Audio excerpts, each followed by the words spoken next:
सबसे पहले तो प्रेस के सभी साथियों का मैं धन्यवाद करता हूं कि आज आप लोग एक छोटे से बुलावे के ऊपर इस प्रेस वार्ता के अंदर आए।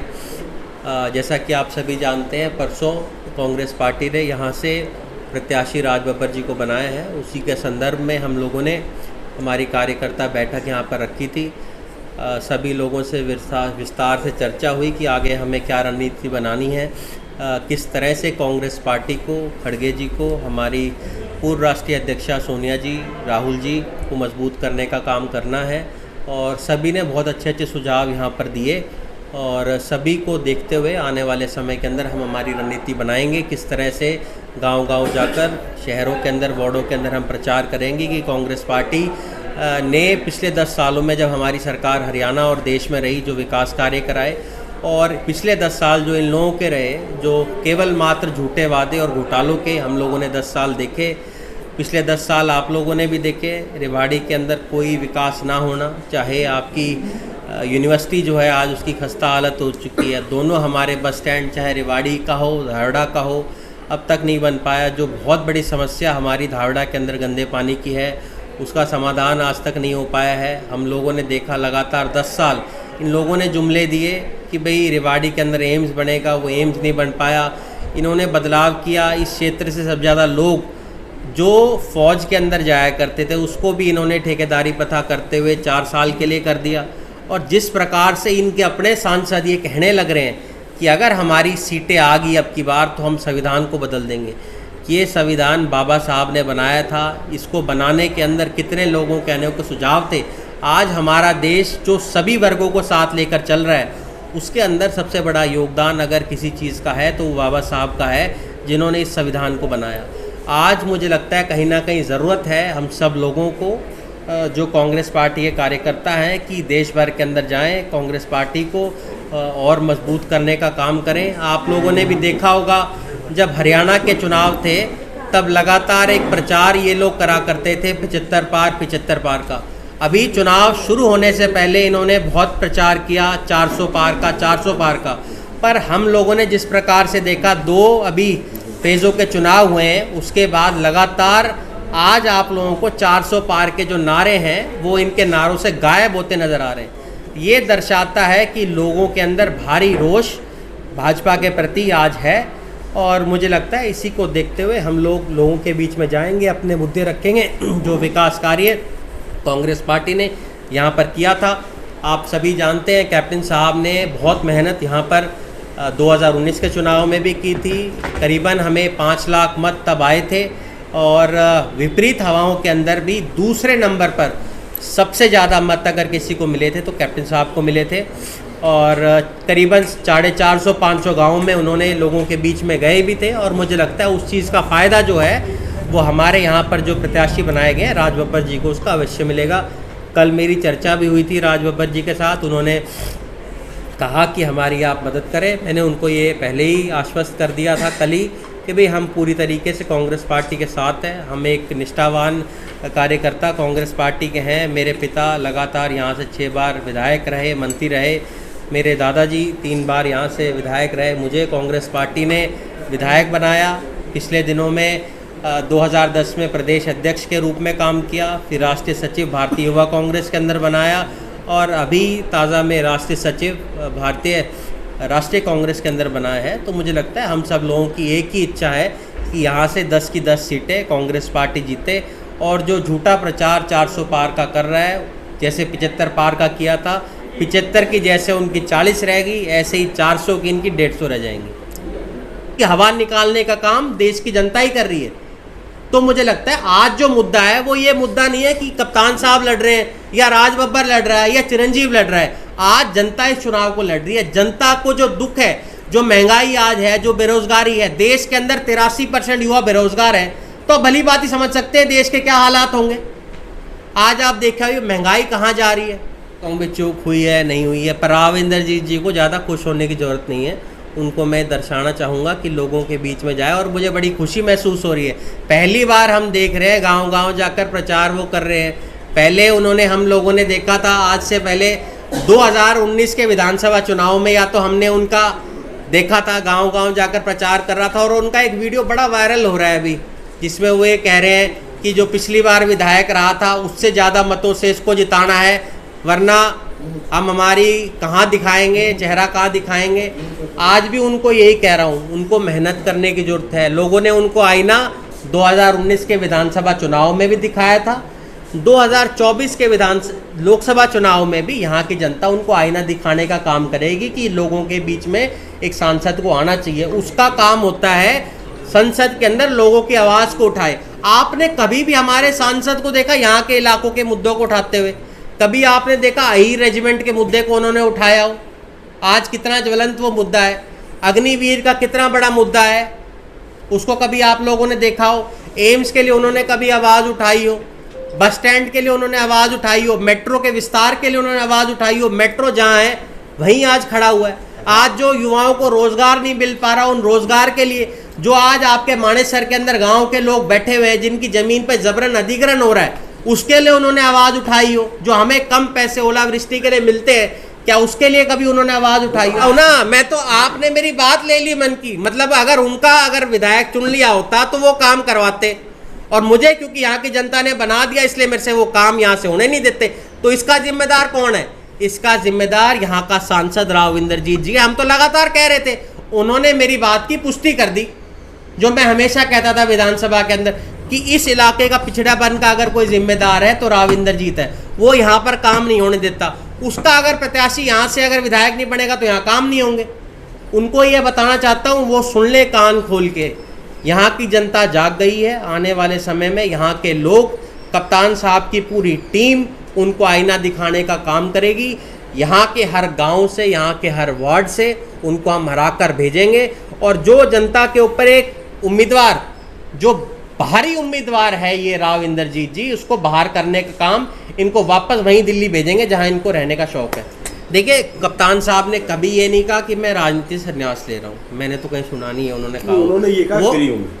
फ्री का मतलब तो कई हो सकते हैं जी। आप ओबीसी के चेयरमैन हैं, अगर वो यहाँ से चुनाव लड़ते तो वो यहीं तक सीमित रह जाते। अब वो फ्री हैं प्रचार करने के लिए। वो देश के किसी भी कोने के अंदर जाएँ, चाहे कर्नाटक में चुनाव हो, राहुल जी को अगर टिकट मिलती है उत्तर प्रदेश तो उत्तर प्रदेश जाएंगे, अगर उनको मौका मिला तो वो और जाएंगे। हो सकता है वो सिरसा जाए प्रचार करने, या हो सकता है और जितनी जगह है। इतनी ज़्यादा जोश तो मैंने हमारे कार्यकर्ताओं में आज से पहले कभी नहीं देखा। हमारे सारे कार्यकर्ता आज बहुत खुश थे।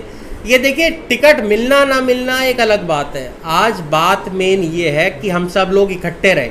इकट्ठे होकर हम लोगों को आवाज़ उठानी पड़ेगी एक ऐसे व्यक्ति के लिए जो हर बार हमारे ऊपर थोपा जाता है, जो हमारे लिए कुछ नहीं करता। अभी मैं देख रहा था, रामपुरा के साथ में गांव है, वहाँ एक कार्यक्रम हुआ था। वहाँ पर उनसे पूछा गया, वहाँ के बच्चों से, नौजवान बच्चों से, कि भाई आपका सांसद कैसा लगता है? बोला हमारा सांसद हमारे बीच में आता ही नहीं है। एक ऐसे व्यक्ति को आप कैसे वोट दे सकते हो जो आपके बीच में नहीं रहता? सांसद आपका वो होना चाहिए जो आपके बीच में रहे। और राज बब्बर जी ने बड़ी फिल्में करी है, उनमें उनके जो रोल होते हैं वो हमने हमेशा देखा है टीवी पे। ये तो खुशनसीबी है यहाँ की जनता की और हम सब की कि भी वो लोगों के बीच में आएंगे, उनको आमने सामने देखेंगे। और कप्तान साहब की फ़ौज तो वैसे ही तैयार है काम करने के लिए। देखिए, मेरा ये मानना है कि गुटबाजी तो जो हमेशा ये कहते थे कांग्रेस में है, वो भाजपा में नज़र आ रही है।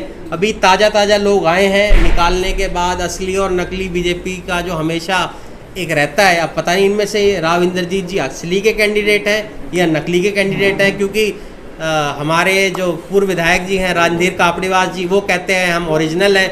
जैसे ओल्ड राव न्यू राव जो होता है, वो कहते हैं मैं ओरिजिनल हूँ। तो अब ये बताएंगे सतीश जी ओरिजिनल वाली में है या में कह रहे हैं कि अब मैं दावपेच सीख गया हूँ। कौन कह रहे हैं?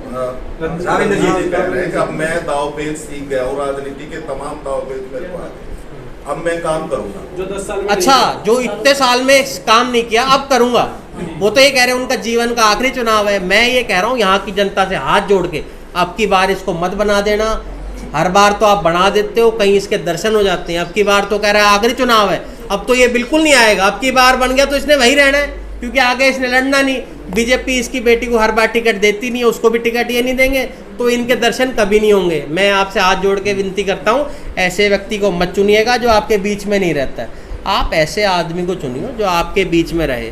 और ये तो हम लोगों के इलाके का दुर्भाग्य है कि भारी व्यक्ति को ये लोग चुन लेते हैं। और कप्तान साहब अगर चुनाव लड़ते तो मुझे लगता है कहीं ना कहीं मुकाबला और दिलचस्प होता। पर अब क्योंकि राज बब्बर जी लड़ रहे हैं, वो भी एक बड़े चेहरे हैं देश के, सब लोग हम उनके लिए प्रचार करेंगे, उनको जिताने का काम करेंगे। तो पार्टी का जो फैसला है प्रत्याशी चयन का, वो सही है? देखिए, अब मैं कौन होता हूँ ये कहने वाला कि सही है या गलत है, ये तो यहाँ की जनता फैसला करेगी 25 मई को। मेरा काम एज अ MLA ये है कि मैं यहाँ प्रचार करूँ, कांग्रेस पार्टी को मजबूत करूँ। हम सब साथी नौजवान, परवीन भाई, हम सब लोग मिलके कांग्रेस पार्टी को मजबूत करने का काम करेंगे, और जगह भी जाएंगे और जगह भी पार्टी को मजबूत करेगा। पर हमें देरी का नुकसान इसलिए नहीं हो रहा है क्योंकि हमारी जो प्रतिद्वंदी हैं भाजपा के, राव इंद्रजीत जी, उन्होंने एक दिन पहले प्रचार शुरू किया है। तो एक ऐसा व्यक्ति जो खुद प्रचार नहीं कर रहा है, तो मुझे लगता है जो नुकसान हमें होना था वो नुकसान हमें ना कर उनको हुआ, क्योंकि जहाँ जहाँ वो जा रहे हैं लोगों के विरोध के सुर उनको सुनने को मिल रहे हैं। आप लोगों ने भी देखा होगा, अभी हमारी यहाँ जो बाजार एसोसिएशन है उसने भी उनको काले झंडे दिखाने की बात करी। पिछले दिनों के अंदर कई गाँव के अंदर लोग गए थे, हमारे पत्रकार साथी भी खरकटा गए थे और गाँव में गए, वहाँ पर लोगों ने ये कहा कि उनको हम काले झंडे दिखाएंगे। तो कहीं ना कहीं एक डर का माहौल उनके मन के अंदर है। कोई भी अगर प्रत्याशी होता है सबसे पहले वो अपने गांव में जाकर प्रचार करता है, पर हमारे जो अभी वर्तमान के सांसद हैं और भाजपा के जो प्रत्याशी है, उन्होंने सबसे पहले हमारे अपने गांव जो पैतृक गांव है सहारनवास, वहाँ से शुरुआत की। कहीं ना कहीं ये जो डर है उनके चेहरे पे साफ नज़र आता है। और जिस तरह से भीड़ गायब है उनके कार्यक्रमों से, आप लोगों ने भी अगर जाकर देखा होगा, उनके गाँव में लोग सुनने वाले नहीं आ रहे। 4-4 गाँव के कार्यक्रम कर रहे हैं, 3-3, 4-4 वार्ड के मिलके कार्यक्रम कर रहे हैं, वहाँ 100 लोग इकट्ठे नहीं हो पा रहे। ये दर्शाता है कि लोगों में भारी रोष उनके प्रति, और झूठा वो प्रचार ये करते हैं। हम देख रहे थे कई जगह उन्होंने कहा कि यहाँ के पार्षद हमारे साथ हैं, यहाँ के सरपंच हमारे साथ हैं, जबकि वहाँ के सरपंच वहाँ मौजूद नहीं होते हैं। तो मुझे लगता है एक डर का माहौल जो राव इंद्रजीत जी के मन में है वो आज जनता देख भी रही है। और मुझे लगता है आने वाले समय में जब 25 तारीख को चुनाव होंगे तो भारी बहुमत के साथ कांग्रेस पार्टी का प्रत्याशी यहाँ से जीतेगा। कप्तान साहब आने वाले समय में जब उनकी बात हो जाएगी वो प्रचार करेंगे। देखिए, ये जो नाराज़गी थी वो केवल इतनी थी कि भाई कप्तान साहब ने लगातार, पिछला चुनाव आप लोगों ने देखा होगा, हमने 5 लाख मत लिए, दूसरे नंबर पर देश भर के अंदर उन्होंने लगातार लोगों के बीच में गए थे और कार्यकर्ताओं का मन था कि कप्तान साहब चुनाव लड़े। अब पार्टी हाईकमांड ने फैसला कर दिया राज बब्बर जी को टिकट मिलेगी, तब उसके बाद अगर हमें कोई नाराज़गी होती तो हम यहाँ बैठक ना रखते। इस बैठक को रखने का मकसद ये था कि लोगों में ये मैसेज ना जाए, हमारे प्रतिद्वंदी ये सोचकर खुश ना हो कि भाई हम पार्टी से कोई बगावत करेंगे। हमारा एक ही मकसद रहेगा, यहाँ से जो कैंडिडेट है उसको हम लोग जिताएं, उसको भारी मतों से यहाँ भी जिताएंगे, बावल भी जिताएंगे, पटौदी भी जाएंगे। और बड़ी अजीब बात है, हमारे यहाँ से जो सांसद है, मुझे अभी याद आया, आप लोगों ने भी कवर किया होगा, सहारनवास गांव में कार्यक्रम था, वो 3 गांव का कार्यक्रम था, सहारनवास का और बालावास शहीर का और लादुआ शहीर का और खड़गवास का। हमारे सांसद जी जब लगातार दे रहे थे भाषण, तब वो कह रहे थे यहाँ पर जो लोग आए हुए हैं वो सहारनवास से हैं, लादुआ शहीर से हैं और खरखड़ा से हैं। जब हमारे सांसद को ये नहीं पता कि खड़गवास और खरखड़ा में क्या फ़र्क है, आप देखें ऐसे व्यक्ति को हम चुनते हैं जिसको गांव के नाम तक नहीं पता। आप लोग उनकी अगर फेसबुक की पोस्ट देखेंगे तो उनको मैं आपके माध्यम से सुझाव देना चाहूँगा, किसी सही व्यक्ति को रखें। कार्यक्रम होता है किसी गांव का, पोस्ट लगा देते हैं किसी और कार्यक्रम की। अरे कम से कम अपने फेसबुक अकाउंट को तो ठीक कर लो। लोगों को हंसी आती होगी ऐसे सांसद को देखते हुए कि ऐसे व्यक्ति को हमने चुना है जिसको गांव के नाम नहीं पता। मैं ये कहना चाहूँगा, अगर हमारे जो सांसद है उनसे सारी विधानसभाओं के रेवाड़ी के 20 गांव गिनाने के लिए कह जाए तो शायद वो गांव ना गिना पाए। तो ऐसे व्यक्ति को हम चुनते हैं, दुर्भाग्य है हम सब लोगों के लिए। बाहरी तो राव इंद्रजीत जी है हमारे लिए, एक हम यहाँ के व्यक्ति को बनाते हैं और वो जाकर यहाँ से चला जाता है, या तो विदेश में रहता है या गोल्फ खेल रहा होता है या दिल्ली में रह रहा होता है। तो कम से कम राज बब्बर जी का घर गुड़गांव में तो है, वो गुड़गांव में तो रहते हैं, वो लोगों के बीच में तो आएंगे। और हमने इनको तो देख ही लिया है। आप मुझे दावे के साथ कहता हूँ किसी गांव में चले जाओ, 2019 के बाद किसी गांव में ये कार्यक्रम करने गए हो तो मैं इनको कहता हूँ दावे के साथ, ये जब कोविड का कार्यकाल आया था, एक जगह दिखा दें ये किसी गांव के अंदर गए हो, शहर में गए हो, किसी हॉस्पिटल में गए हो, कहीं ये गए नहीं। हर जगह से नदारत थे। आप लोगों ने देखा होगा किस तरह से धारड़ा में गंदे पानी की समस्या थी, आज वो समस्या जो की त्यों है। वहाँ पर मुख्यमंत्री जी आ गए, सांसद जी आ गए, फिर भी उसका नहीं ये कर पाए। ये दर्शाता है कि ये बिल्कुल निकम्मी नकारा सरकार है। आप लोगों ने भी देखा होगा, लगातार हम लोग देख रहे हैं कि किस तरह से ये कहते थे मनोहर लाल जी ने बहुत अच्छा काम किया। अगर मुख्यमंत्री जी ने बहुत अच्छा काम किया था तो मुख्यमंत्री जी को क्यों बदल दिया। ये देश के पहले अग्निवीर बन के हमारे मुख्यमंत्री मनोहर लाल खट्टर जी आए हैं देश के अंदर। देखिए, मेरा ये मानना है कांग्रेस पार्टी हमारे लिए मां समान है। मेरे पिता को 6 बार यहाँ से विधायक बनाया यहाँ की जनता ने, कांग्रेस पार्टी ने टिकट दी। मेरे दादाजी यहाँ से 3 बार विधायक रहे। मुझे इतना कुछ पार्टी ने दिया है। हम पार्टी को जितना दे पाएँ वो कम रहेगा, यहाँ की जनता को जितना हम दे पाएँ वो कम रहेगा। हमारी नाराज़गी से कोई फर्क नहीं पड़ता। आज जो समय है, जो लड़ाई है, वो इस जनता की लड़ाई है। आज जो चुनाव है वो जनता लड़ रही है। जो 400 पार का ये नारा दे रहे थे उसकी हवा निकालने का काम देश की जनता ही कर रही है।